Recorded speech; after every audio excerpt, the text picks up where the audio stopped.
So I have a global community, and I have a lady that reached out to me and wanted to remind us all that the dust is global. She says, "Hi, Bourbon Bougie. I just wanted to drop a link to a scandal that has been trending in Germany and German speaking regions this week.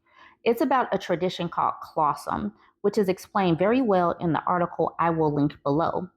I am from Austria, where we have Perchen and Krampus, which are usually young men dressing up as demons to get rid of the ghost of the old year, a tradition from before Christianity, and is honestly mostly harmless, spooky fun. But every few years, we have the scandal of some teenager or young man taking it too far and beating people's legs so hard they get bruised, when in most cases they are supposed to chase rowdy and cheeky older kids and teenagers or whoever wants to be chased and kind of brush you with their broom or furry whip. Anyhow, that's just saying these traditions have usually existed for many years and might seem wild out of cultural context. But this is different in that the island is home to 5,000 people and they have formed this sort of close society. They explicitly say they don't want tourists to attend this ritual, and I think it's mostly because they know it's wrong, or at least that it's considered to be wrong by today's standard. But at the same time, it's collective brainwashing. The article is about Klaasohm, a tradition where young men dress up similarly to our tradition, but then a central part of the tradition is beating women with cow horns, in many cases leaving bruises, while everyone stands around and cheers. It is clearly meant to be misogynistic, stemming from the time the whalers would come home and beat the women back into submission in this ritualized fashion. I just thought it might be interesting in the Dust is Global category. If you use it, I would be grateful if you do not have my handle mentioned. I don't want to deal with messages from random German men. Here's the article: German Island to end ritual of spanking women with a cow horn. Most people in Germany associate the Feast of St. Nicholas with a harmless tradition.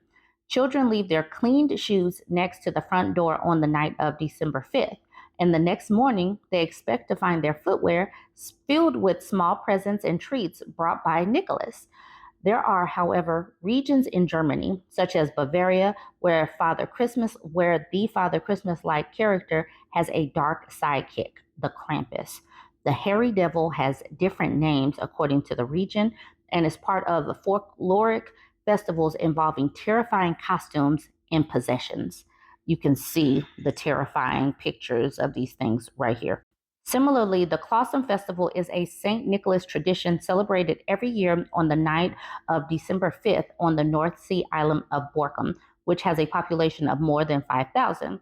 The festival has come into the spotlight in Germany following a video report by public broadcaster NDR. In the story, two male reporters attempt to film the 2023 festivals.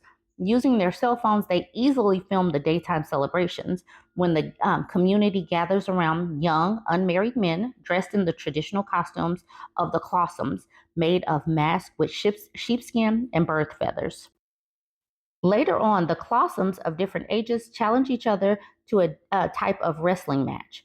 This event is reserved for islanders, so tourists or reporters are not allowed to watch it. The party continues into the night. The reporters secretly film a group of so-called catchers as they chase women, hold them, while the Klaasoms hit them on the buttocks with a cow horn. People around them, including children, cheer as one woman is being hit. Witnesses and victims testify anonymously, fearing consequences. The NDR report includes anonymous interviews with three women and a former male inhabitant of the island who have participated in the ritual and now condemn it. The women explained that as children, they were brought up to believe that it was an exciting game of hide and seek that was part of the islanders' shared identity, which is why they willingly took part in the ritual as teenagers, but it ended up being a very painful experience. Even the young man who has left Borkum still feels he cannot show his face on camera, fearing any criticism of the ritual could lead to negative consequences for his family. On Borkum, if you talk openly about wanting this to stop, you're told that you don't understand the festival, that you're not honoring the tradition, and that you're somehow bowing to the pressure from outside the island. The NDR reporters asked islanders to comment on the ritual, Many of those who first agreed to talk later insisted their comments be removed from the report before it was broadcast. It's important to the men. Speaking freely on camera, an older woman recalls being beaten in her youth during the festival. She says she has definitely never been a fan of the ritual. When asked why it's so important to people in Borkum, she replies, "It's important to the men.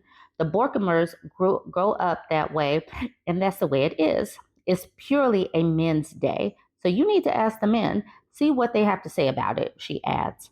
One man laughs it off as harmless fun, explaining when they, the young men, see a woman, they beat her up a bit with with a cow's horn, adding that it's not really violent to beat the woman up with a cow horn.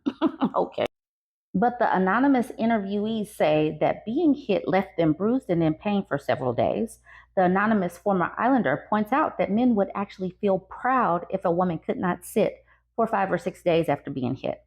The organizers of the festival, as well as the police and the mayor of Borkum, all refused to be interviewed by NDR reporters. The report also points out that all social media coverage of the event is discouraged to avoid uncovering the identity of the Klaasooms. Here is a sign that has been put out about the event, the Klaasohms in the Borkum.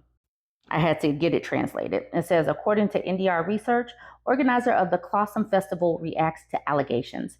We expressly distance ourselves from any form of violence against women and apologize in all forms for the historically grown actions of the past years, especially for the violence of the recent past.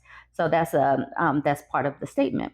But it's wild. They do not want people recording. They don't want it talked about on social media. And there is a reason, because they know that it's misogynistic and violent. They know that this is not right. And when you start shining a light on dysfunction, when you start shining a light on the violence that women are facing, and then it's like, no, this is not right. When it's in the house, like when people say you don't talk about house business outside, that's what they want to do. They want to keep it in the shadows so that people don't see their dysfunction. But with social media and the way people are talking about this on TikTok, on Reddit, and other social media platforms, is highlighting that they like to hit women for fun. And this is a cultural tradition. It's fun to hit women and make sure she can't sit down for 5 days. So, now that we have the proliferation of dysfunction, it's highlighting it. And this is the reason why I am so vocal about these things, because we have to highlight all of this in order to make a healthier, safer environment for women and children to thrive in. So that is the Klaasohms. This is the place called Borkums, and you got a little bit of their traditions. Join the conversation, and for the people that live in this area, please, let me know what you have seen in the comments, because obviously I am reporting as an outsider. Join the conversation, like, comment, and share. And if you're not yet following me, go ahead and smash the follow button.